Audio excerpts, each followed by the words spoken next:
Friends, कैसे हो बेटा आप सब। तो चलिए बेटा स्टार्ट करते हैं हमारे मैग्नेटिक इफेक्ट ऑफ करंट का लेक्चर नंबर 2। इससे पीछे वाले लेक्चर में बेटा हमने एक लॉ पढ़ा था BSL, जैसे इलेक्ट्रोस्टैटिक्स में हमने कूलम्ब्स लॉ पढ़ा था, वैसे ही हमने मैग्नेटिक इफेक्ट ऑफ करंट में बायट-सावर्ट लॉ पढ़ा था। अब हम इस लॉ को अप्लाई करना चाहते हैं और कुछ सर्टेन फिगर्स के लिए क्या कैलकुलेट करेंगे, मैग्नेटिक फील्ड कैलकुलेट करेंगे। तो सबसे पहले है हमारे पास applications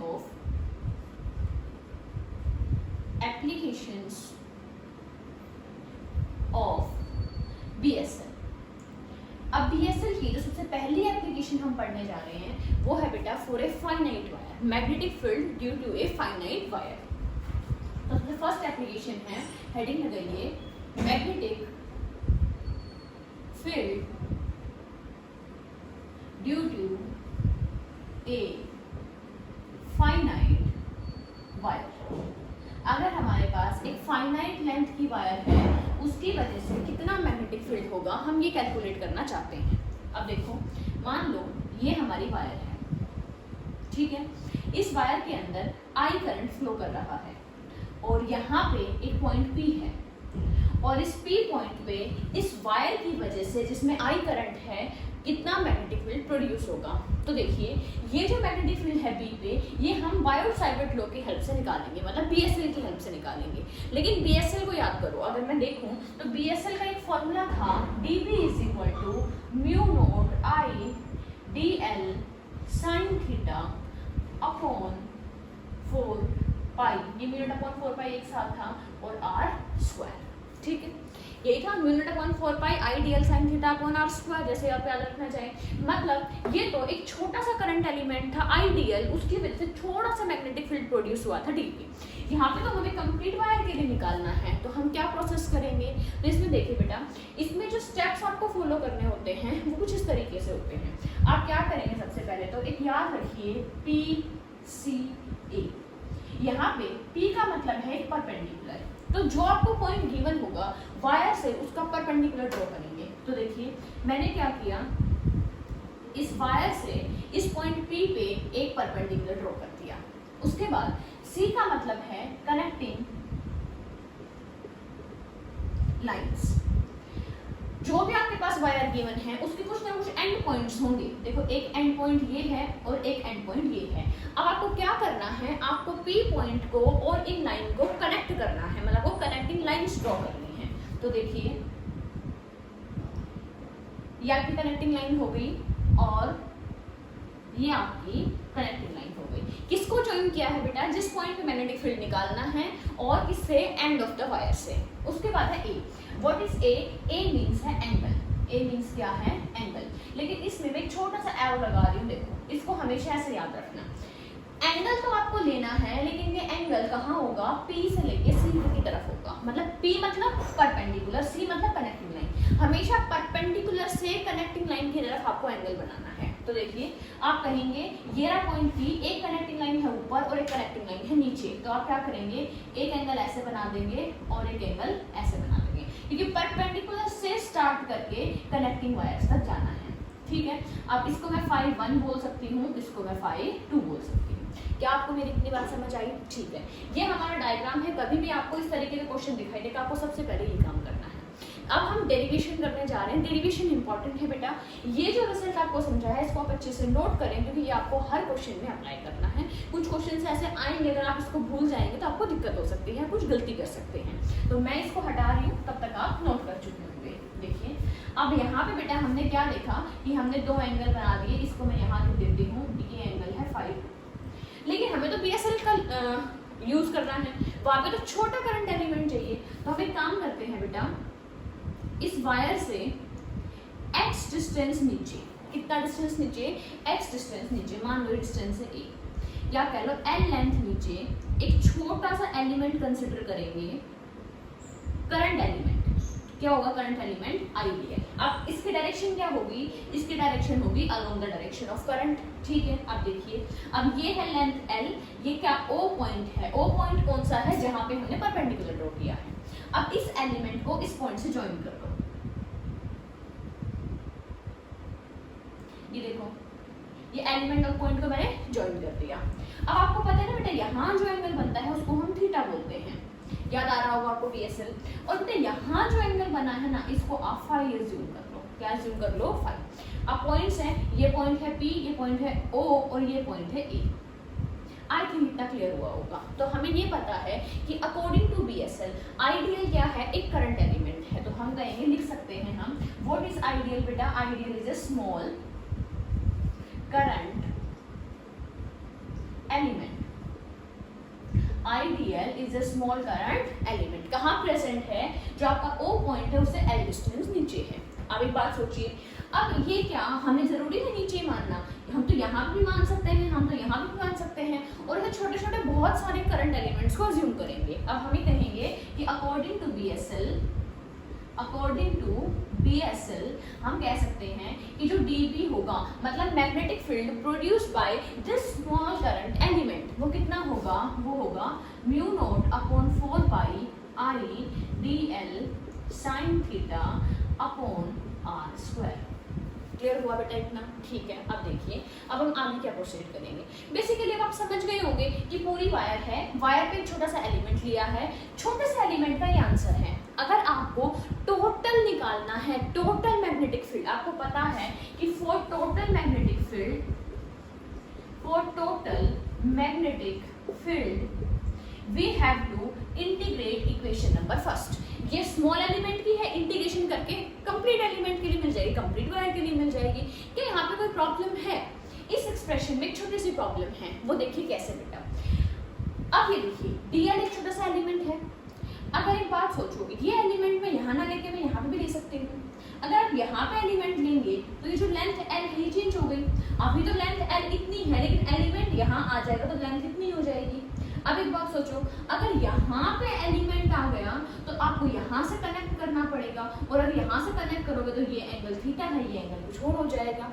तो आपको दो बातें समझ आ गई होंगी कि आपका जो dl है, जो थीटा है, ये वेरिएबल है। दूसरी चीज ये है बेटा आपका r, ये क्या है r।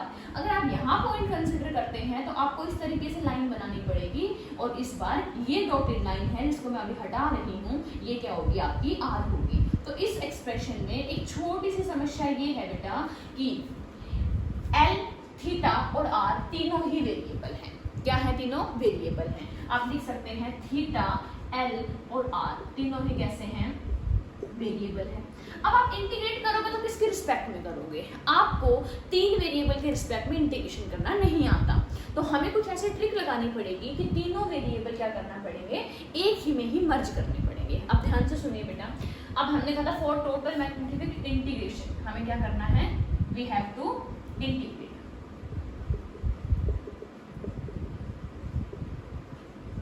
इक्वेशन 1। बट इक्वेशन 1 की प्रॉब्लम नहीं हमने, अब इसका सॉल्यूशन करते हैं। बेटा ये पॉइंट है O, ये पॉइंट है P और ये पॉइंट है A। तो फटाफट देखिए, इन ट्राइंगल OPA तीन ट्राइंगल ले लिए हमने, ठीक है। अब इस ट्राइंगल में ये एंगल है 90, ये है थीटा और ये है फाई। तो मैं कह सकती हूँ theta plus 90 plus phi is equal to 180। तो मैं कह सकती हूँ कि थीटा इज इक्वल टू, देखो 90 उस जाके माइनस बन जाएगा, तो 180 माइनस 90 कितना होता है, 90, और 5 भी उस साइड चला जाएगा और माइनस का बन जाएगा। तो मैं ये एक रिलेशन निकाल सकती हूँ, मतलब मैंने अपने थीटा को किस में कन्वर्ट कर दिया, फाई में कन्वर्ट कर दिया। क्लियर हुआ? अब इसी ट्राइंगल में एक काम और करते हैं बेटा, ये जो डिस्टेंस है ना, देखो ध्यान से सुनो, आप परपेंडिकुलर बना चुके हो, परपेंडिकुलर डिस्टेंस कभी चेंज नहीं होगा, एलिमेंट के चेंज करने से परपेंडिकुलर डिस्टेंस चेंज नहीं होगा। तो आप इसी ट्राइंगल में एक काम करो, आप लिखो cos फाई। ट्राइंगल को ध्यान से ऑब्जर्व करो बेटा, और इसमें लिखो cos फाई। अब ये आपके ट्राइंगल है, अगर ये फाई है तो ये हो गया बेस और ये हो गया आपकी हाइपोटेन्यूज। तो cos क्या होता है आपका, बेस अपॉन हाइपोटेन्यूज। इस ट्राइंगल में बेस का काम है a का और हाइपोटेन्यूज का काम है r का।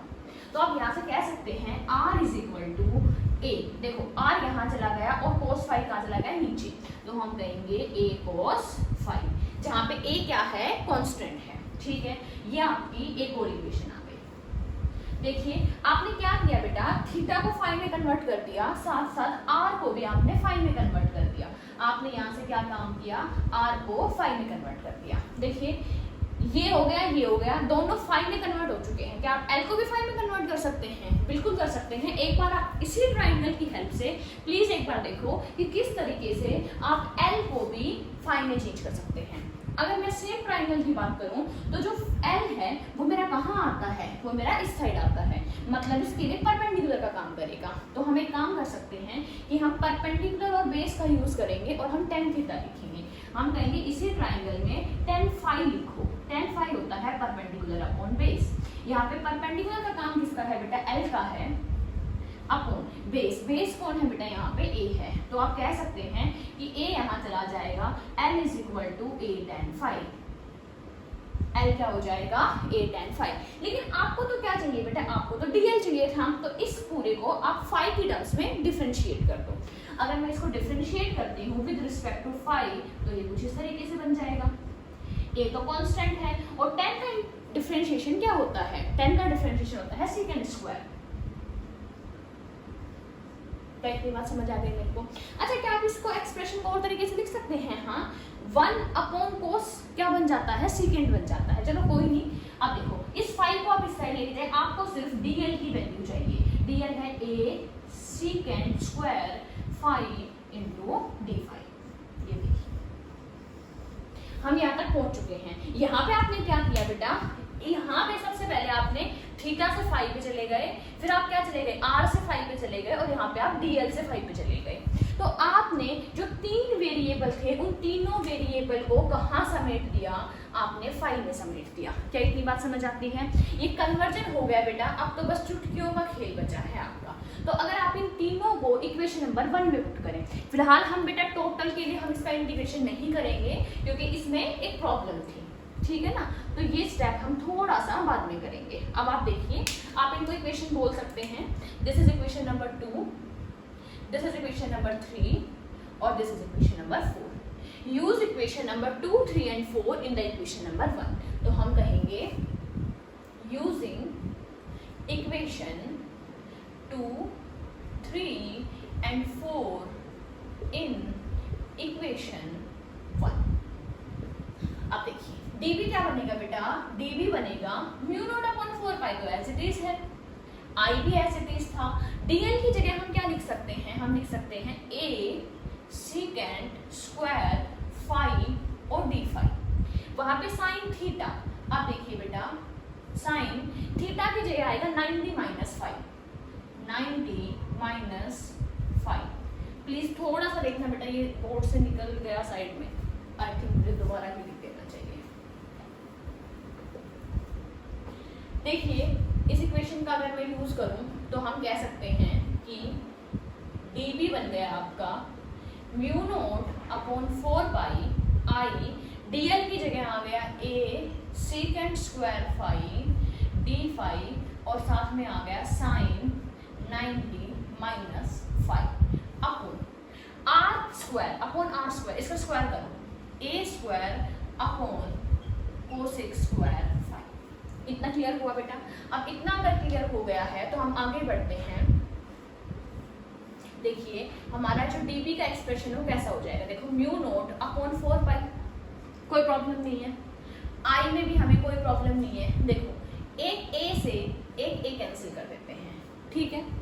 साथ में देखिए sine 90 minus theta cos theta, तो इस वाली टर्म को मैं पहले लिख रही हूँ कोस 5। इस वाली टर्म को या कोस 5 लिख दिया। यहाँ पे भी सेकेंड स्क्वायर 5 बचा हुआ है, डी 5 बचा हुआ है। नीचे देखो, नीचे एक a कैंसिल होके एक a बचा हुआ है।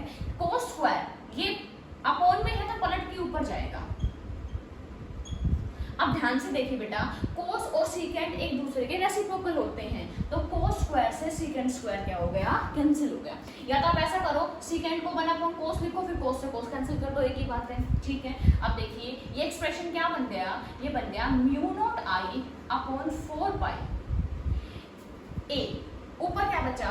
कोस 5 और साथ में क्या है? डी 5। अब आपका एक्सप्रेशन आप समझ चुके हैं। म्यू नॉट आई 4 पाई ए, ये सब कुछ कांस्टेंट है और वेरिएबल कौन है आपका? 5, और आप इसका इंटीग्रेशन कर सकते हैं। अब आप इसको इक्वेशन नंबर 5 बोल दीजिए। ये है आपकी इक्वेशन नंबर 5, ये डीपी की एक्सप्रेशन है। तो हम कहेंगे to get the total magnetic field due to this wire we have to integrate equation number 5। तो हम कहेंगे for total magnetic field integrate equation 5। Okay, बिल्कुल सही बात है। अब थोड़ा सा स्पेस की प्रॉब्लम है बेटा, थोड़ा सा ध्यान से देखिए। आपने कहा dB का मैं इंटीग्रेशन कर देती हूँ ताकि मुझे क्या मिल जाए, b मिल जाए। इंटीग्रेशन किसका होगा बेटा, इंटीग्रेशन किसका होगा, इंटीग्रेशन होगा mu naught I upon 4 pi a cos phi d5। मतलब आपको ये तो दिख रहा है कि cos phi इंटीग्रेशन बहुत आसान है, cos का साइन बच जाएगा। लेकिन एक छोटी सी प्रॉब्लम है, इंटीग्रेशन कहाँ से कहाँ तक करना है। अब ध्यान से सुनिए, ये वायर है, इस वायर को आपने छोटे छोटे टुकड़ों में बांटा हुआ है। देखिए आप यहाँ से करना स्टार्ट कीजिए, एक छोटा सा एलिमेंट, ही दूसरा एलिमेंट, तीसरा एलिमेंट, ऐसे करके छोटे छोटे एलिमेंट से मिलकर पूरी वायर बन जाएगी। तो आपने यहाँ से शुरुआत की और आप यहाँ तक गए, तभी तो आपकी पूरी वायर कवर हो गई ना। अब देखो, अगर आपने यहाँ से शुरुआत की तो यहाँ पे कितना एंगल है बेटा, phi 1 एंगल है। और देखो यहाँ एंड में चले गए और एंड में कितना एंगल बन रहा है, phi 2 बन रहा है। बट एक बात ध्यान दीजिए, ये एंगल मैंने ऊपर की साइड लिया है और ये एंगल मैंने नीचे की साइड लिया है। अब ये डायरेक्शन कौन सी है, ये इस तरीके से चल रही है, ये क्लॉकवाइज डायरेक्शन है। ये कौन सी डायरेक्शन है बेटा, क्लॉकवाइज। और ये ऐसे जो मैंने ली है, ये कैसी है, एंटी क्लॉकवाइज। अब आपको अपनी नोटेशंस याद आनी चाहिए कि हम एंगल को अगर क्लॉकवाइज लेते हैं तो नेगेटिव लेना पड़ता है। क्या लेना पड़ता है, नेगेटिव। तो हम phi 1 तो लेंगे बट क्लॉकवाइज होने की वजह से -phi लेंगे। तो हमारी लिमिट डिसाइड हो गई -phi से लेके phi 2 तक। क्लियर हुआ। अब इंटीग्रेशन बिल्कुल चुटकियों का काम है। आप कह सकते हैं कि b की वैल्यू आएगी मेरे पास mu naught I upon 4 pi a, ये कांस्टेंट है। और cos का इंटीग्रेशन क्या होगा, अब याद कीजिए, cos का इंटीग्रेशन होता है sin phi होता है। क्या होता है, sin phi। और लिमिट आएगी आपकी -phi 1 से लेके phi 2 तक। अब देखिए, अब सिर्फ आपको लिमिट पुट करनी है। तो इस स्टेप के बाद बेटा मैं लास्ट स्टेप यहाँ कर रही हूँ, प्लीज थोड़ा सा ध्यान दीजिए कि b is equal to mu naught upon 4 pi I upon a, और साथ में देखो साइन। पहले आपको कौन सी लिमिट पुट करते हो, अपर लिमिट पुट करते हो। तो आप पहले अपर पुट करेंगे तो ये हो गया 5 माइनस साइन -phi 1। अब आपको पता है बेटा sine minus theta minus sine theta होता है, तो ये माइनस बाहर आएगा और माइनस माइनस प्लस हो जाएगा। तो ये होगा mu naught I upon 4 pi a bracket sine phi 1 plus sine phi 2। देखिए बेटा, पहले phi 2 था बट ये भी तो प्लस हो जाएगा, तो आप किसी को आगे या पीछे लिखो, कोई फर्क नहीं पड़ता। क्लियर हुआ। ये तो हाँ कि बेटा आपका मैग्नेटिक फील्ड का मैग्नीट्यूड, ये तो आपने क्या कैलकुलेट किया है, ये आपने p की वैल्यू को कैलकुलेट किया है। लेकिन अभी आपको इसकी डायरेक्शन भी पता होनी चाहिए। तो देखिए, फिर से हम अपना right hand palm rule use करेंगे। करंट की डायरेक्शन में थंब रखा, पॉइंट यहाँ पे है, पॉइंट ओपन कर दिया तो फील्ड है अंदर की तरफ, और अंदर मतलब इनटू, अंदर जा रहा है तो क्रॉस से रिप्रेजेंट करेंगे। अगर आप इसको वेक्टर फॉर्म में लिखना चाहते हैं तो आप कहेंगे mu naught I sine phi 1 plus sine phi 2 upon 4 pi a और क्रॉस। ठीक है, तो ये आपका कंप्लीट डेरिवेशन है। इसको बेटा फटाफट नोट करो ताकि हम इसके और भी पार्ट्स कर सकें। ठीक है, तो आई थिंक आपने नोट किया होगा ये पोज करके। अब हम कुछ क्वेश्चंस को डिस्कस करते हैं ताकि हमारी अंडरस्टैंडिंग और क्लियर हो जाए।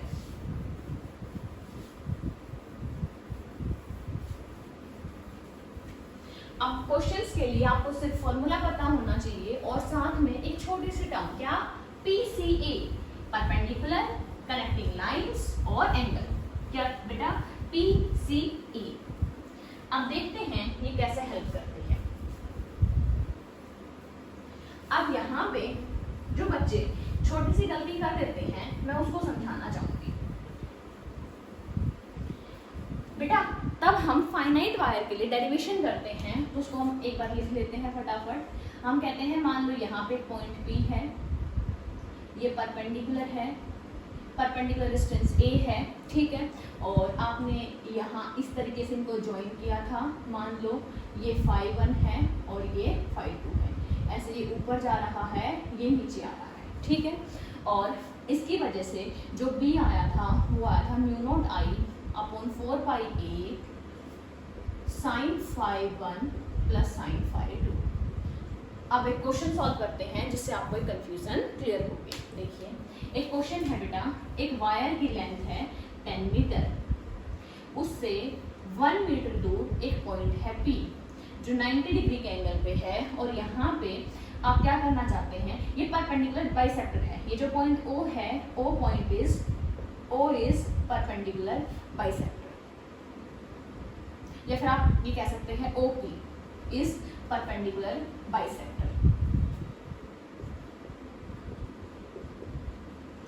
तो करो भाई, कैसे सॉल्व करोगे? तो बहुत से बच्चे कहते हैं अच्छा परपेंडिकुलर बाइसेक्टर का मतलब है ये हो गया 5 और ये भी हो गया 5। क्लियर हुआ इतना? ठीक है, ये क्या हो गया बेटा? 1 हो गया। चलो आप इसको 1 मत लो, थोड़ा सा मैं मॉडिफिकेशंस कर देती हूँ ताकि आपको क्वेश्चन आई थिंक इजी हो जाएगा, क्योंकि आपको एंगल्स की जरूरत पड़ेगी यहाँ पे। चलो ठीक है, हम यहाँ पे करते हैं, ये हो गया 4, ये हो गया 3, इसको आप 8 कर लो, एंगल्स इजी हो जाएंगे। इतना क्वेश्चन गिवन है, ठीक है। अब आप कनेक्टिंग लाइंस करते हैं। परपेंडिकुलर पहले से बना रखा था, कनेक्टिंग लाइन बना दी। आप कहेंगे एक एंगल ये लेना है और एक एंगल नीचे की साइड लेना है, ठीक है। अब आप कहेंगे भाई एंगल कितना होगा, तो एंगल के लिए ही तो मैंने आपके क्वेश्चन को इजी किया है। कैसे इजी किया है? याद है 4 और 3। अब देखो, अब यहाँ पे ये एक ट्राइंगल है, अगर ये एंगल φ1 है और ये एंगल φ2 है, तो यहाँ पे परपेंडिकुलर तो कौन है मेरा 4 है, और यहाँ पे बेस कौन है मेरा 3 है। क्लियर हुई इतनी बात? अब देखिए, अब इस ट्राइंगल को मैं अलग से बना देती हूँ आपके लिए। ये है मेरा 3, ये है मेरा 4, ये आ गया मेरा 5। अब या तो आप साइन यूज कर लो, या तो आप डायरेक्टली क्या यूज कर लो, साइन यूज कर लो। देखो, अब बहुत से बच्चे अपना दिमाग क्या लगाते हैं, क्या गड़बड़ करते हैं, उनको लगता है अच्छा ये एंगल ऊपर की साइड है, ऊपर की साइड, तो इसका मतलब क्या हुआ, ऊपर की साइड का मतलब इसको नेगेटिव लेना है। नहीं बेटा, आप डेरिवेशन में लिमिट ऑलरेडी यूज कर चुके हो नेगेटिव। ध्यान से सुनो मेरी बात, अगर आपका डायग्राम बिल्कुल वैसा ही बनता है जैसा क्वेश्चन में आपने डेरिवेशन के टाइम किया था, आपको अपनी तरफ से कोई माइनस नहीं लगाना। इसको देखो मैं कैसे सॉल्व करती हूँ। मैंने कहा मुझे b कैलकुलेट करना था, μ0/4π, ये कांस्टेंट है। I, अब I मान लो इसमें 1 एम्पियर फ्लो कर रहा है, तो 1 एम्पियर की मैंने वैल्यू पुट कर दी है, और upon A। What is A? A is the perpendicular distance. यहाँ पे एक डिस्टेंस ये भी है, ये डिस्टेंस ये भी है। अब कहने को तो आप इसको भी तो परपेंडिकुलर कह सकते हो ना, लेकिन perpendicular distance between wire and the point, तो ये है वो, जो कितना है 3, तो नीचे आ गया 3। अब देखिए sin φ1 प्लस sin φ2, अब देखिए ये एंगल है φ1। अब इसमें बताइए फटाफट, ये है परपेंडिकुलर और ये है आपका हाइपोटेन्यूज, तो ये आ गया 4/5। ऐसे ही नीचे देखिए, ये है परपेंडिकुलर, ये है आपकी बेस और ये है आपका हाइपोटेन्यूज, तो ये आ गया 4/5। क्वेश्चन सॉल्व होते हैं। क्या गलती करते हैं बच्चे, वो एक माइनस और लगा देते हैं अपनी तरफ से कि मैम देखो ये दोनों आपस में अपोजिट हैं। नहीं, ये आप डेरिवेशन में कर चुके हो। हाँ, आपको नेगेटिव लगाना पड़ेगा अगर डेरिवेशन में ऐसा कुछ नहीं किया था। तो हम आगे क्वेश्चन के साथ प्रोसीड करते हैं बेटा। अब जो क्वेश्चंस हैं वो आपके ही मॉड्यूल से और जो प्रीवियस ईयर आए हुए कुछ क्वेश्चंस हैं, हम उन्हीं को डिस्कस करेंगे।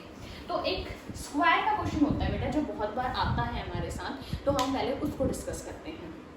अब स्क्वायर क्या होता है, देखिए, मान लो आपके पास एक स्क्वायर है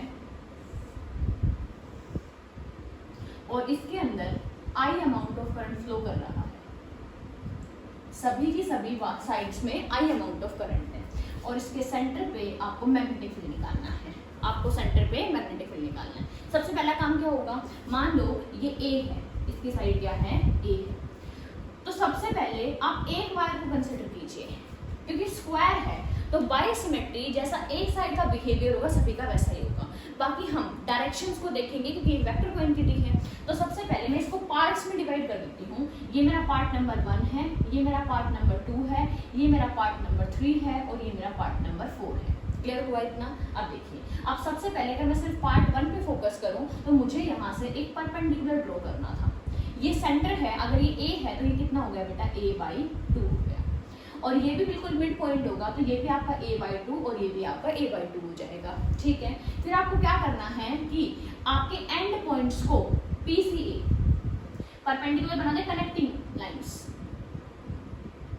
ये आपकी कनेक्टिंग लाइंस, ये आपकी कनेक्टिंग लाइंस। फिर आपको क्या करना है, एंगल बताना है, एंगल फ्रॉम P से A, मतलब P से C की तरफ, P से C की तरफ एंगल बना दिए। अब आपको पता है बेटा ये जो लाइन है ये डायगोनल का ही पार्ट है, ये जो लाइन है ये डायगोनल का ही पार्ट है, तो डायगोनल का पार्ट है तो क्या होगा, डायगोनल का पार्ट है तो ये एंगल पूरा 90 डिग्री होगा और ये 45 डिग्री और ये भी 45 डिग्री होगा। ठीक है, तो देखो क्वेश्चन में आपको पता है कि जो B1 मतलब फर्स्ट पार्ट की वजह से जो मैग्नेटिक फील्ड आएगा वो आएगा μ0/4π, करंट I है। ठीक है, उसके बाद डिस्टेंस, परपेंडिकुलर डिस्टेंस, यहाँ परपेंडिकुलर डिस्टेंस है बेटा a/2। दूसरी है sin φ1। अब sin φ1 कितना है 45। अब बच्चे सोच रहे होंगे मैम ये तो क्लॉकवाइज है तो क्या मैं इसको नेगेटिव लूं, नहीं, हम डेरिवेशन में ये चीज कंसिडर कर चुके हैं, तो हम कहेंगे sin 45 प्लस sin 45। अब आपको मैं एक इन्फॉर्मेशन और देना चाहती हूँ बेटा, जो ये μ0 है ये हमारा कांस्टेंट है और ये μ0 के बारे में हमने कोई जिक्र किया नहीं था अभी तक लास्ट लेक्चर में, तो हम थोड़ा सा इसके बारे में देख लेते हैं। जैसे आपका एप्सिलॉन नोट आया था ना परमिटिविटी, ऐसे ही इस चैप्टर में एक μ0 वर्ड आएगा। μ0 है मैग्नेटिक परमिबिलिटी। क्या है,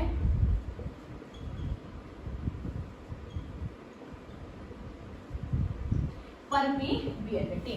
अब जैसे एप्सिलॉन नोट बेटा डिसाइड करता है, एप्सिलॉन नोट है कि परमिटिविटी ऑफ फ्री स्पेस, ऐसे ही μ0 है परमिबिलिटी ऑफ फ्री स्पेस। जैसे आपने यहाँ पे एप्सिलॉन r पढ़ा है रिलेटिव परमिटिविटी, यहाँ पे μr होता है रिलेटिव परमिबिलिटी। यहाँ पे मीडियम की परमिटिविटी होती है एप्सिलॉन m, ऐसे ही एक होता है μm। ठीक है, अब आप सोच रहे होंगे कि μm क्या बताएगा, तो बेटा म्यू जो है वो ये बताता है कि एक मटेरियल का बिहेवियर कैसा होगा एक मैग्नेटिक फील्ड के अंदर। क्लियर हुई बात, इसको हम और डिटेल्स में आगे के चैप्टर्स में पढ़ेंगे। तो फिलहाल आप ये समझ लो कि μ0 का मतलब होता है मैग्नेटिक परमिबिलिटी, नोट है मतलब फ्री स्पेस है, m है मतलब मीडियम है और r है तो मतलब रिलेटिव परमिटिविटी की बात हो रही है। अब रिलेटिव परमिटिविटी कैसे निकाली जाती है, μm डिवाइड बाय μ0 से। बिल्कुल आपका जैसे इलेक्ट्रोस्टैट्स में था वैसे ही चलेगा। अगर हम इसकी यूनिट की बात करें तो आप निकाल सकते हैं किस तरीके से, आपने बायोट-सावर्ट लॉ पढ़ा है ना, तो हम कहेंगे dV = μ0/4π IdL sin थीटा, ये पढ़ा है हमने अपॉन r²। तो हम इसकी निकालना चाहते हैं, ये तो है कांस्टेंट, डायमेंशनलेस होता है, मैग्नेटिक फील्ड होता है टेस्ला, I होता है एम्पियर, μ0 की हम निकालेंगे, लेंथ होती है मीटर, ये होता है डायमेंशनलेस यूनिटलेस, ये होता है मीटर स्क्वायर। तो मीटर से मीटर कैंसिल, ये मीटर यहाँ जाएगा, टेस्ला मीटर अपॉन एम्पियर। किसकी यूनिट आ गई बेटा, ये μ0 की यूनिट आ गई। इतना क्लियर है आपको, तो ये थोड़ा μ0 के बारे में था। बट आपको जो एक चीज़ और याद रखनी है वो है μ0 की वैल्यू होती है 4π × 10⁻⁻7 टेस्ला मीटर पर एम्पियर। ठीक है, अब जैसे जैसे हम आगे प्रोसीड करेंगे तो आपको इसकी एक यूनिट और मिलेगी बेटा, हेनरी पर मीटर। वो हम अभी डिस्कस नहीं करेंगे, वो हम आगे करेंगे। ठीक है, अब क्वेश्चन को सॉल्व करते हैं। क्वेश्चन कहता है μ0/4π I a/2, तो यहाँ से आप कैंसिल कर दो, 2 आ जाएगा और ये होगा 1/√2 बेटा और प्लस 1/2।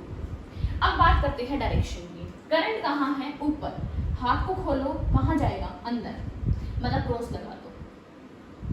अब देखो जो सेकंड वायर है बेटा वो भी तो इसके जैसे है ना, तो सेकंड का मैग्नीट्यूड तो यही होगा और मैं इसको वेक्टर में लिखूं तो क्रॉस लगा देती हूँ। अब सेकंड की भी आप डायरेक्शन निकालिए, देखिए सेकंड के बारे में ध्यान से देखिएगा।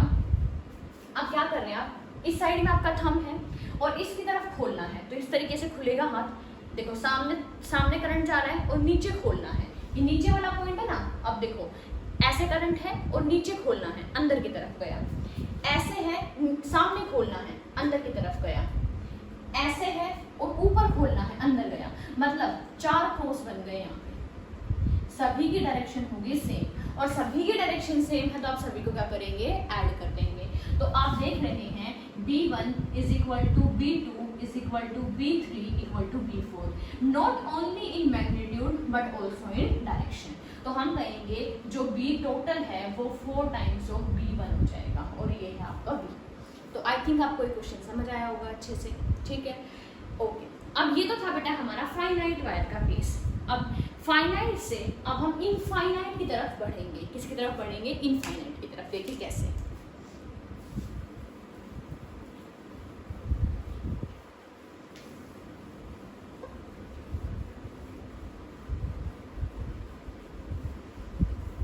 अब हम क्वेश्चन जो लेंगे वो लेंगे इनफाइनाइट का, मतलब फाइनाइट वायर के स्पेशल केसेस बनाएंगे।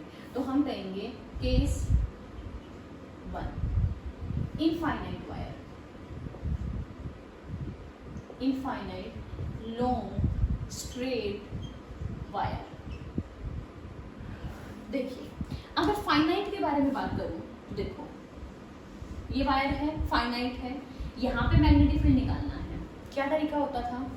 परपेंडिकुलर बनाओ, बना लिया परपेंडिकुलर, ओके। और क्या करना होता है? कनेक्टिंग लाइंस बनाओ और एंगल बनाओ। ये रहा एंगल। अब देखिए, अब सेम क्वेश्चन में हम क्या करेंगे बेटा, इस वायर को थोड़ा सा बड़ा कर देंगे। पॉइंट सेम रहेगा हमारे पास, लेकिन हम वायर को क्या करेंगे, थोड़ा सा साइज में बड़ा करेंगे। किस तरीके से वो देखिए। वो इस तरीके से होगा कि मान लो इस बार वायर इस तरीके से, तो आपको कहाँ कनेक्ट करना होता है? आपको तो एंड कनेक्ट करने होते हैं। ये देखिए आपने एंड को कनेक्ट किया। अब एंगल कितना होगा? अब यहाँ से यहाँ तक एंगल होगा। आप खुद सोचिए, ये पहले वाला एंगल, ये बाद वाला एंगल, कौन सा एंगल जाता है? आई थिंक बाद वाला जाता है। मतलब वायर की लेंथ बड़ी होती जा रही है तो एंगल भी बढ़ता जा रहा है। क्लियर हुआ? अब ऐसे ही यही वायर है और यही इनफाइनाइट लॉन्ग है। कैसी है ये वायर? इनफाइनाइट लंबी है। ये पॉइंट है। तो देखो आप ऐसे मिलान इनफाइनाइट की तरफ जा रहे हो, जा रहे हो, कहाँ तक जाओगे? इनफाइनाइट वायर तो मिलती नहीं है, लाइन मिलती नहीं है इनफाइनाइट की तरफ तो जाके। तो हम कहेंगे ये एंगल ऑलमोस्ट 90 हो गया।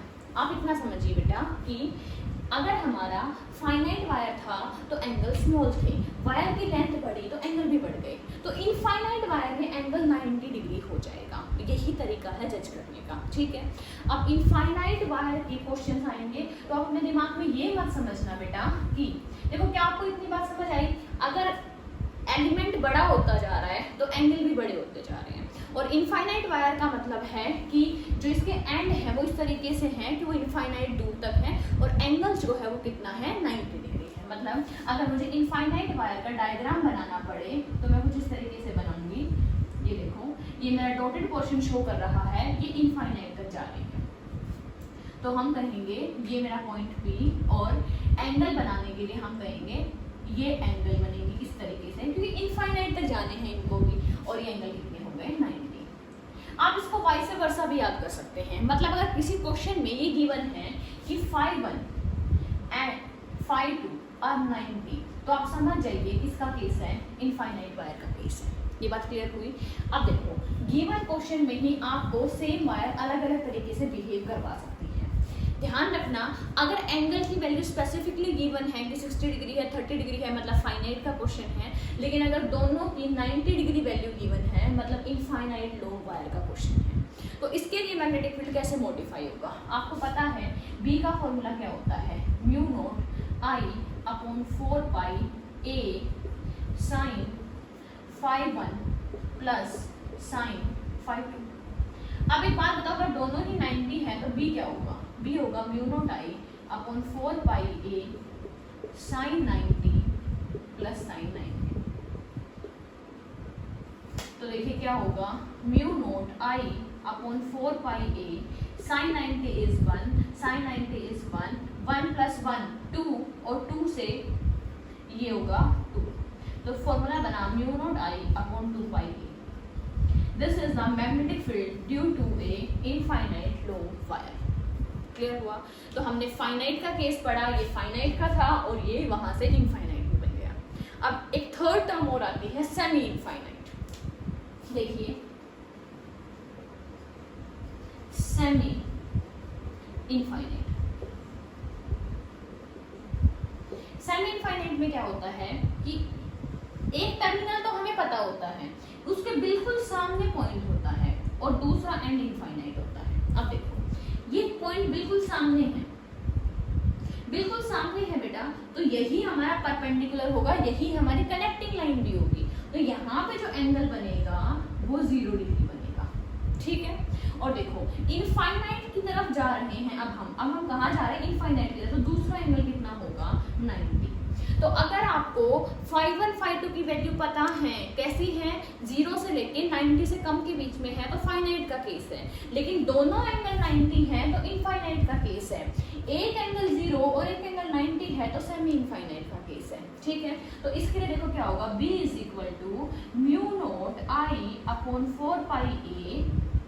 देखो sin φ1 प्लस sin φ2 है ना, तो हम कहेंगे एक एंगल है 0 और एक एंगल है 90। अब 90 का तो आंसर हो गया 1 और 0 का आंसर हो गया 0, तो ये बनेगा μ0 I/4πa। ये क्या हो गया बेटा 0, ये हो गया 1, तो आपका आंसर हो गया। ये बेसिकली 3 फॉर्मूले आपको याद होने चाहिए। मैं फिर से रिमाइंड करवा रही हूँ, एक फाइनाइट है बेटा, एक हमारे पास इनफाइनाइट है और एक सेमी इनफाइनाइट है, ठीक है। अब हम क्वेश्चंस प्रैक्टिस करते हैं फटाफट, ताकि हमारी क्लियरेंस और अच्छी होती जाए।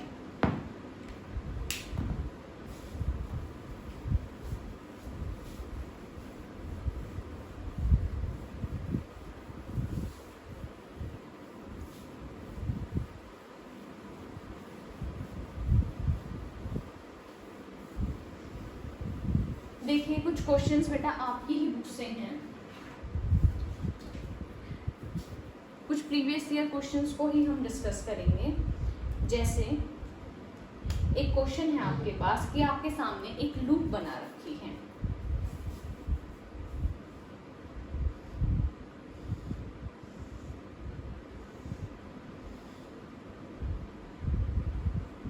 इस तरीके से।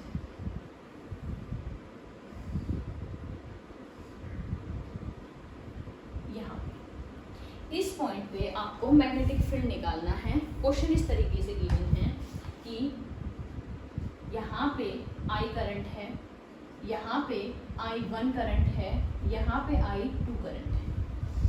ध्यान से देखो, अगर मैं सिर्फ फॉर्मूले की बात करूँ बेटा तो आप समझ गए होंगे, ये एक स्क्वायर है, ये क्या है, एक स्क्वायर है, ध्यान रखना।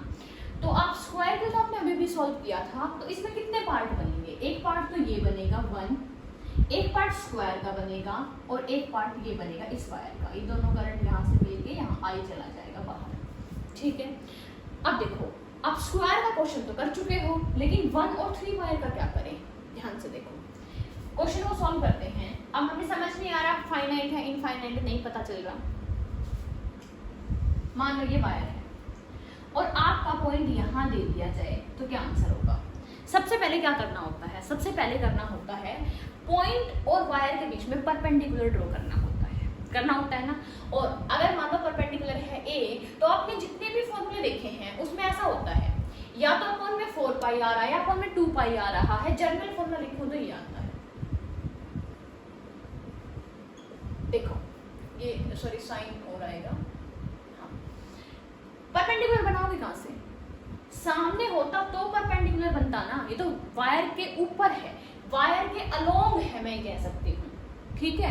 इसको आप किससे कर सकते हैं, BSL से भी कर सकते हैं। आपको याद है लास्ट लेक्चर में मैंने करवाया था कि अगर मान लो ये एलिमेंट है, अगर एलिमेंट 90 डिग्री पे है तो मैक्सिमम फील्ड होता है, लेकिन एलिमेंट जस्ट सामने होता है, उसके वायर के अलोंग होता है, तो थीटा की वैल्यू 0 होने की वजह से उसका आंसर 0 आता था। तो इस पॉइंट को आपको अच्छे से ध्यान रखना है। इस क्वेश्चन के थ्रू मैं आपको यही पॉइंट समझाने जा रही हूँ।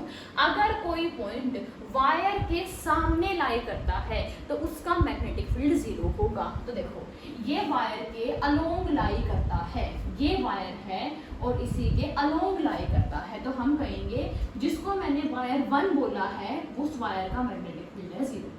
जिस वायर को मैंने 3 बोला है ये उसी के ही तो अलोंग है, अलोंग नहीं तो 180 डिग्री पे कह लो। देखो इस वायर से मैं इस पॉइंट तक अगर एंगल बनाना चाहूँ तो एंगल होगा 180, यहाँ पे एंगल होगा 0।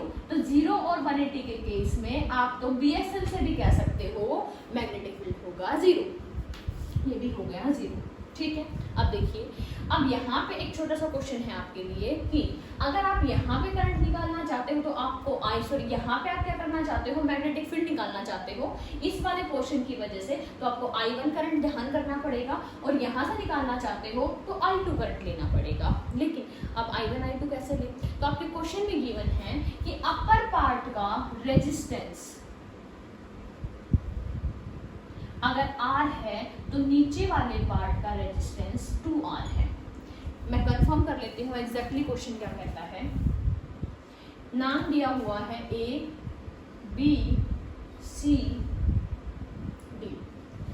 तो उन्होंने बोला है कि the resistance of the wire ABC is R and ADC is 2R। बिल्कुल सही लिखा है, देखो बेटा, ऊपर वाले पोर्शन का ये A से लेके B और C, इस पोर्शन का रेजिस्टेंस R है तो नीचे वाले पोर्शन का रेजिस्टेंस 2R है। ये इंफॉर्मेशन किस काम की है, हम तो करंट इलेक्ट्रिसिटी पढ़ चुके हैं और पढ़ के खत्म कर चुके हैं, पर खत्म करके भूलना थोड़ी ना था आपको। अब देखो, अगर आपको ये पता है कि किसका रेजिस्टेंस ज्यादा है और किसका कम है तो आप करंट को डिवाइड करना नहीं सीख सकते। आपको एक छोटी सी ट्रिक सिखाई थी बेटा, देखो ऊपर वाला पोर्शन इसका रेजिस्टेंस R1 बोल दो, नीचे वाला पोर्शन रेजिस्टेंस R2 बोल दो। इसका रेजिस्टेंस कितना है, R है, नीचे का रेजिस्टेंस 2R है। अगर मैं रेशियो निकालना चाहूँ तो रेशियो हो गया 1:2 हो गया। इसका मतलब दोनों को ऐड करो, 1 और 2 को ऐड करो, कितना हुआ 3। ऊपर वाला है, क्रॉस करने हैं आप, ये वाला पार्ट इसके पास जाएगा, ये वाला पार्ट इसके पास आएगा, 3 का एक हिस्सा सेकंड के पास आएगा, ठीक है। मतलब ये जो जिसका रेजिस्टेंस R2 बोला है, ये वाला पार्ट, इसमें कितना करंट है, ये करंट है, 2 हिस्से इसके पास जाएंगे तो 2I/3। ये करंट किसका है, ये करंट ऊपर वाले पार्ट का है। तो I1 की वैल्यू पता चल गई, I1 की वैल्यू है 2I/3 और I2 की वैल्यू है I/3। आई थिंक अब तक का क्वेश्चन बिल्कुल इजी हो गया है। ये बिल्कुल किसके तरीके से है, ये क्वेश्चन जैसे आपने स्क्वायर का क्वेश्चन किया था वैसा ही क्वेश्चन है, ठीक है। यहाँ से आप क्या करेंगे, परपेंडिकुलर ड्रॉ करेंगे, ये आपकी कनेक्टिंग वायर्स हैं, ये 45 डिग्री है, ये 45 डिग्री है। आई होप ये क्वेश्चन आप अच्छे से करेंगे। अगर आपको कोई भी दिक्कत आती है तो आप मुझे बताइए, इसकी मैं एक्सप्लेनेशन और दे सकूँ, ठीक है। अब इसके अलावा हम और क्वेश्चन के साथ चलते हैं। इसका नेक्स्ट क्वेश्चन है बेटा, चलो कर ही लेते हैं, स्पेस है इतना हमारे पास। आपके मॉड्यूल का और आया हुआ क्वेश्चन है, ये आपका MPPMT 2014 का क्वेश्चन है। देखो बेटा, यहाँ पे एक वायर गिवन है, यहाँ पे एक वायर है, ठीक है, और दोनों के बीच का एंगल 120 गिवन है, और यहाँ पे एक पॉइंट गिवन है,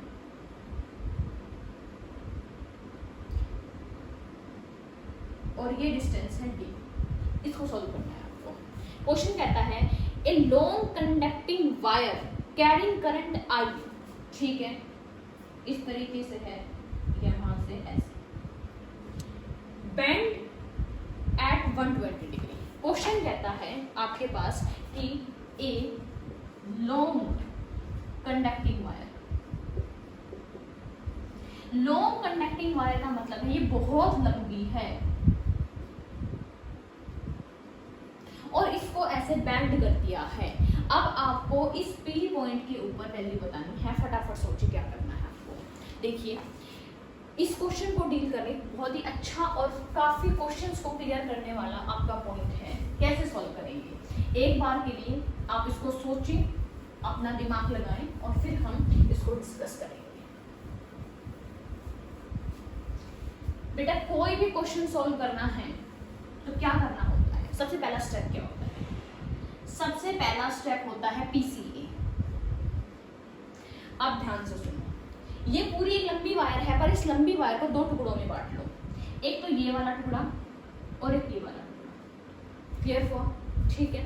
अच्छा, इससे पहले मैं आपको एक इजी क्वेश्चन करवाती हूँ ताकि थोड़ी अप्रोच बने आपकी। मान लो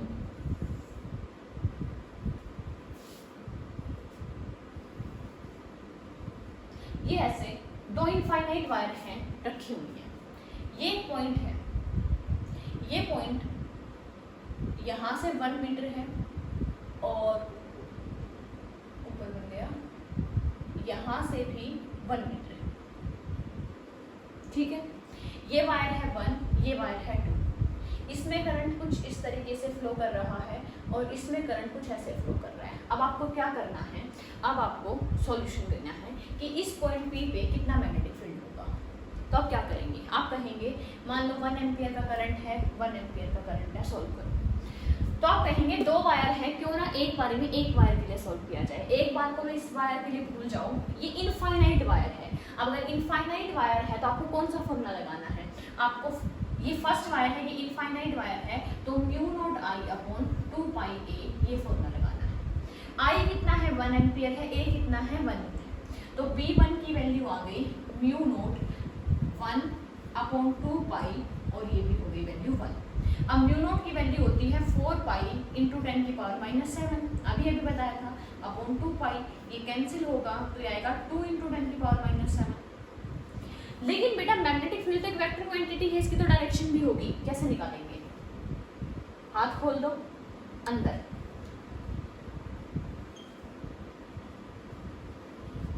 ऐसे ही आप इसके लिए सॉल्व करो। इसके लिए कैसे सॉल्व करेंगे, वही इनफाइनाइट वायर है, mu naught I upon 2 pi A, mu naught की वैल्यू होती है 4 पाई इंटू 10 की पावर -7, करंट है 1 एम्पियर अपॉन 2 पाई इंटू ए है 1 मीटर, 1 से तो क्या ही कैंसिल करना, स्टूपिड बात करती, ये 2 ये भी आ गया 2 इंटू 10 की पावर -7। अब क्या करेंगे, अब हम कहेंगे कि हाथ ओपन, कहाँ से गया फिर अंदर, दोनों जो मैग्नेटिक फील्ड है वो इनसाइड है। अगर दोनों मैग्नेटिक फील्ड आपके इनसाइड है बेटा, तो आप क्या कर सकते हैं, इनको सिंपल ऐड कर सकते हैं, आपका आंसर आ जाएगा फाइनल। अब ये क्वेश्चन के साथ आप इनको अप्रोच लगाइए, ये B2 है, तो आप कहेंगे कि आप B1 और B2 को ऐड करके B एट पॉइंट P निकाल सकते हैं। अगर क्या होता, अगर मान लो ये करंट नीचे आ रहा होता बेटा, ये करंट कहाँ आ रहा होता, नीचे आ रहा होता, और फिर आप फिंगर्स को ओपन करते तो बाहर की साइड आता, एक अंदर एक बाहर कैंसिल हो जाते हैं। क्लियर हुई बात, ठीक है। देखो ये नीचे आ रहा है, आपने फिंगर खोली तो बाहर की साइड है, ठीक है। तो अब इस क्वेश्चन को अप्रोच कीजिए, आपके पास 1 मिनट का टाइम है, आपको अपने सॉल्यूशन बताना है। अब देखिए, अब हम इसको कैसे सॉल्व करते हैं वो सुनिए बेटा ध्यान से। सबसे पहले आपको PCA लगाना है, सबसे पहले आपको परपेंडिकुलर बनाना है। ये पॉइंट है और ये वायर है, तो ये बनेगा परपेंडिकुलर, ठीक है। अगर जब आप इस वायर की बात करेंगे तो आप इस साइड से परपेंडिकुलर बनेंगे, ध्यान रखना। अगर ये परपेंडिकुलर है तो ये एंगल कितना है, फिर ये 120 है बेटा और ये 60 हो गया। अगर ये 60 है तो 30 हो गया। अब परपेंडिकुलर डिस्टेंस कौन सा है, D गिवन है, लेकिन इसका मतलब ये नहीं फॉर्मूले में उठा के D पुट कर दोगे, नहीं, आपको परपेंडिकुलर डिस्टेंस ये होता है। ये देखो ये 1 मीटर परपेंडिकुलर डिस्टेंस था, तो यहाँ पे ट्राइंगल पे ध्यान दो, ये है परपेंडिकुलर डिस्टेंस, कितना होगा, अगर ये D है तो और ये साइन ये 30 है, तो आप सोचिए ये ट्राइंगल है, ये राइट एंगल ट्राइंगल है आपकी, इस ट्राइंगल को अलग से बना लो, ये 90 डिग्री हो गया, ये 60 डिग्री हो गया, ये 30 डिग्री हो गया, ये आपका D है और आपको ये निकालना है। बताओ फटाफट क्या यूज करोगे भाई, एंगल के सामने जो होता है वो 90 डिग्री होता है, ये हाइपोटेन्यूज है, ये क्या है आपका, ये आपका किसका काम कर रहा है, बेस का काम कर रहा है, तो कोस थीटा यूज करो। यहाँ पे क्या यूज करोगे, या तो कोस थीटा या साइन थीटा, कुछ भी यूज कर सकते हो, कोई प्रॉब्लम नहीं है। अगर आप इसको यूज करोगे तो आप साइन थीटा यूज कर लो, मैं इसको यूज कर रही हूँ तो मैं कहूँगी साइन 60 क्या हो जाएगा, साइन 60 होगा मेरा ये डिस्टेंस जो मुझे चाहिए, इसको मैं परपेंडिकुलर बोलती हूँ, अपन हाइपोटेन्यूज है D। साइन 60 कितना होता है, फटाफट बोलो, साइन 60 कितना होता है, √3/2, तो हम कहेंगे √3/2 is equal to perpendicular by D। तो परपेंडिकुलर का आंसर आ गया √3/2 D। देखो √3/2 D, क्लियर हुआ। अच्छा अब आगे देखो, अब आपको क्या करना होता है, आपको कनेक्टिंग वायर चाहिए होती है, कनेक्टिंग लाइन चाहिए होती है बेटा। ये देखो इस वायर को मैंने यहाँ से शुरू किया है, तो एक कनेक्टिंग लाइन तो आप बना चुके हो, दूसरी कनेक्टिंग लाइन इनफाइनाइट पे जा रही है, तो हमें भी इनफाइनाइट पे चलना है। इनफाइनाइट पे जाएंगे तो एक एंगल कितना हो जाएगा 90 और दूसरा एंगल गिवन है 30। क्या इतनी बात क्लियर हुई। अब देखो ध्यान से, एंगल किस साइड बनाने होते हैं, परपेंडिकुलर से कनेक्टिंग की तरफ, तो एक गया ऐसे और परपेंडिकुलर से कनेक्टिंग की तरफ एक गया ऐसे, एक ऐसे एक ऐसे, बिल्कुल वैसा ही जैसे डेरिवेशन में किया था। आई थिंक क्वेश्चन की प्रॉब्लम सॉल्व हो चुकी है। कैसे, देखो फॉर्मूला होता है mu naught upon 4 pi I, इसके बाद क्या होता है I upon A sine phi 1 plus sine phi 2। What is A? A is the perpendicular distance, और कितना है हमारा परपेंडिकुलर डिस्टेंस, ये है, तो पुट करते हैं, म्यू नॉट अपॉन 4 वैल्यू है आई अपॉन में ए की जगह का √3/2 इंटू डी साइन फाई 1। एक साइन कितना है 30 डिग्री और एक साइन कितना है 90 डिग्री। ठीक है, साइन 30 का आंसर 1/2 होगा, साइन 90 का आंसर कितना होगा 1 होगा। इसको सोल्व किया जा सकता है। ये किसका आंसर है, ये B1 का आंसर है। क्या ऐसा ही आंसर B2 के लिए नहीं आएगा? ध्यान से देखो, अगर सिमेट्री है बिल्कुल, यहाँ पे भी आप परपेंडिकुलर बनाएंगे, ये रहा परपेंडिकुलर। अब देखो ये पूरा 120 था, ये 60, तो ये भी कितना आएगा 30 आएगा। ठीक है, तो आप कह सकते हैं B1 और B2 दोनों का आंसर यही आएगा। ठीक है, अब बात करते हैं डायरेक्शन की। तो आप सोच रहे होंगे, देखो ऐसे हाथ खोल दो अंदर, ऐसे हाथ खोल दो अंदर, दोनों ही इनटू हैं, मतलब B1 B2 सिर्फ मैग्नीट्यूड वाइज नहीं डायरेक्शन भी सेम रखते हैं। तो अगर मुझे B नेट निकालना है तो मुझे B1 प्लस B2 करना पड़ेगा।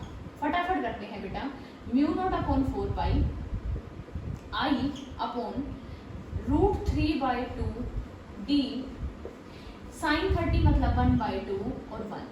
ये तो B1 की वैल्यू है, सेम ऐसा ही B2 है, तो क्यों ना मैं इस पूरे को 2 से मल्टीप्लाई कर दूं।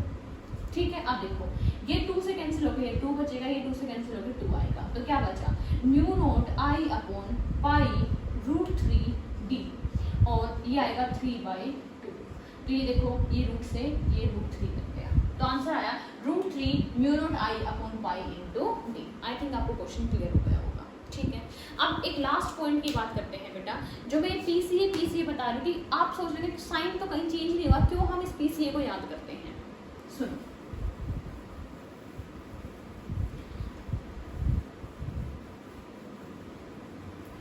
अब मान लो आपके सामने एक कुछ इस तरीके का क्वेश्चन है, ये वायर इनफाइनाइट की तरफ जा रही है,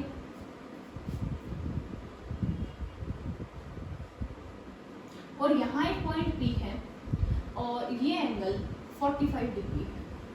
अब आपको सॉल्व करना है। अब आपको इस P पॉइंट पे इस इनफाइनाइट वायर की वजह से मैग्नेटिक फील्ड निकालना है। एक बार के लिए सोचो कैसे करोगे। चलो, एक पॉइंट यहाँ है, ये P1 है, ये P2 है, दोनों के लिए सॉल्व करना है।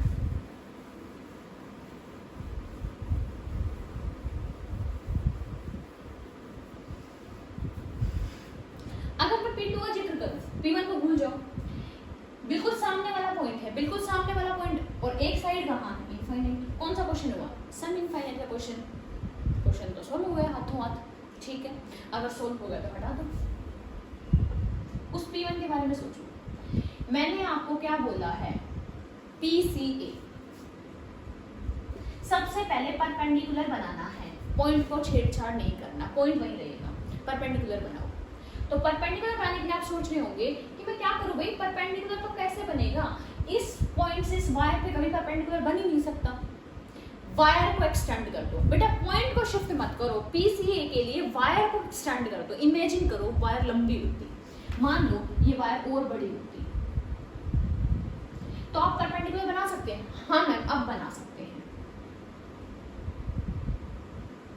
मान लो ये डिस्टेंस ए गिवन है, ये वाला डिस्टेंस। देखो अगर ये परपेंडिकुलर है तो हमें यही यूज करना है, इसलिए मैं बार बार स्ट्रेस दे रही हूँ, पी आपको क्या करना है, परपेंडिकुलर बनाना है। ये ए लेंथ गिवन है, इसका मतलब ये नहीं आप फॉर्मूले में ए पुट कर दोगे, आपको पुट तो वही करना है। अब देखो ये वायर क्रॉस हो रही है, ये 45 तो ये भी 45 और ये भी 45। अब दोनों 45 45 90 है, तो क्या आप साइन थीटा यूज करके देखो ट्रायंगल बन गए। ट्रायंगल में ये जो है, अगर इस 45 पे ध्यान दूं तो ये परपेंडिकुलर का काम कर रहा है, ये हाइपोटेन्यूज का काम कर रहा है। तो मैं कह सकती हूँ कि साइन 45, इसको नाम दे दो, ये ए नाम दे दो, sine 45 degree is equal to AP upon A. तो AP का आंसर हो गया A साइन 45। मतलब आपको जो परपेंडिकुलर यूज करना है वो होगा A/√2, ना कि आपको फॉर्मूले में A ही यूज करना है। ये पॉइंट आपका पिछले वाले क्वेश्चन से भी क्लियर हुआ होगा। नेक्स्ट, अब क्या करना है आपको कनेक्ट करने हैं पॉइंट्स को। ध्यान से सुनो, कनेक्ट करने होते हैं एंड पॉइंट्स। अब एक एंड पॉइंट तो ये है और एक एंड पॉइंट इनफाइनाइट की तरफ है। क्लियर हो गया। अब मैं जरा इस एंगल को हटा देना चाहती हूँ फिलहाल। ये आपकी इसको भी हटा दो, इसका कोई काम नहीं है फिलहाल। इसकी इंफॉर्मेशन बस ये थी एंगल बनाने की। एक तो कनेक्टिंग लाइन ये हो गई, आपका काम की चीज ये है, और दूसरी कनेक्टिंग लाइन इनफाइनाइट की तरफ जा रही है। हो गई। अब आपको क्या करना है, अब आपको एंगल डिसाइड करना है from P to C। From P to C ये है परपेंडिकुलर, ये है पहली कनेक्टिंग वायर, ये बन गया एंगल, ये दूसरी कनेक्टिंग वायर। फर्क समझ में आया? इस क्वेश्चन के अंदर दोनों एंगल नीचे की साइड घूम रहे हैं, लेकिन ओरिजिनल जब हमने डेरिवेशन किया था तो अगर मेरा पॉइंट यहाँ पे था तो इस तरीके से कनेक्टिंग लाइंस थी, एक एंगल ऊपर था, एक एंगल नीचे था। ध्यान आ रही है बात? ध्यान से देखो, एक बार के लिए ध्यान से समझो। मोस्ट इंपॉर्टेंट पॉइंट है बेटा ये। आई थिंक बेटा आपको वीडियो में थोड़ी सी प्रॉब्लम है।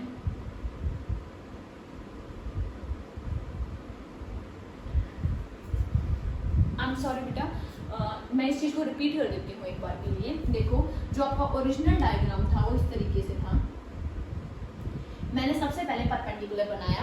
परपेंडिकुलर में क्या किया मैंने, यहाँ से देखो यहाँ तक परपेंडिकुलर बना दिया, ठीक है। और इस ट्रायंगल की हेल्प से मैंने इस वैल्यू को भी फाइंड आउट कर लिया, क्लियर। और फिर मैंने कनेक्टिंग लाइन को बनाया, तो ये मेरी कनेक्टिंग लाइन है, ये मेरी दूसरी कनेक्टिंग लाइन है, और मैंने एंगल P से A बनाया, तो P से A की तरफ आ गया, ठीक है, और सॉरी P से C की तरफ आ गए और P से C की तरफ आ गए। अब इन दोनों को कंपेयर करो। आई थिंक मैं एक बार चेक करती हूँ दिखाई दे रहा है या नहीं। हाँ, अब अच्छे से क्लियर है। अब देखो, अब इस डायग्राम में अगर मैं परपेंडिकुलर से कनेक्टिंग वायर की तरफ मूव करूँ, ये पहली कनेक्टिंग वायर, ये दूसरी कनेक्टिंग वायर, तो एंगल कैसे है? एंगल दोनों सेम डायरेक्शन में है, इसमें एक एंगल अपोजिट है। क्लियर हुई बात? इसमें पहला एंगल ऊपर था और दूसरा एंगल नीचे था, यहाँ पे दोनों एंगल नीचे हैं, तो इस केस में हम क्या करें? ध्यान से देखो, एक तो नीचे आना है ना, एक को तो नीचे रखो। देखो, नीचे वाले एंड से जो बन रहा है, नीचे वाले एंड से नीचे वाला एंगल, नीचे वाले एंड से बड़ा एंगल बन रहा है, इसको तो ऐसे रखो 90। लेकिन ये आपको पता है कितना है, ये 45 है, 90 तो 45 होगा। अब इसको -45, मतलब आपको जो फॉर्मूला यूज करना है वो आएगा μ0/4π a sin phi1 plus sin phi2। ये फॉर्मूला यूज करना था ना। अब आप क्या कहेंगे, μ0/4π, a होता था परपेंडिकुलर, यहाँ परपेंडिकुलर है a/√2, a/√2, और साइन एक है -45 और एक है sin 90। आई थिंक आपको ये बात अच्छे से क्लियर हुई होगी।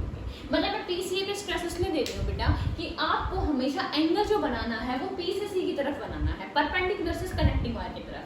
अगर तो दोनों एंगल उसी तरीके से बनते हैं जैसे डेरिवेशन में थे तो कोई प्रॉब्लम नहीं है। अगर कोई भी एंगल अपोजिट बनता है तो माइनस कंसिडर करना पड़ेगा। तो आई थिंक यहाँ पे आपको कुछ चीज़ें क्लियर हुई होंगी। और अब आपको इस टॉपिक के क्वेश्चंस करने हैं। क्वेश्चंस में कोई भी प्रॉब्लम आती है तो उसका हम डिस्कशन करेंगे। बाकी फाइनाइट वायर के हमारे डेरिवेशन यहाँ पे खत्म हुए। एक दो क्वेश्चंस हम हो सकता है नेक्स्ट वीडियो में भी डिस्कस करें।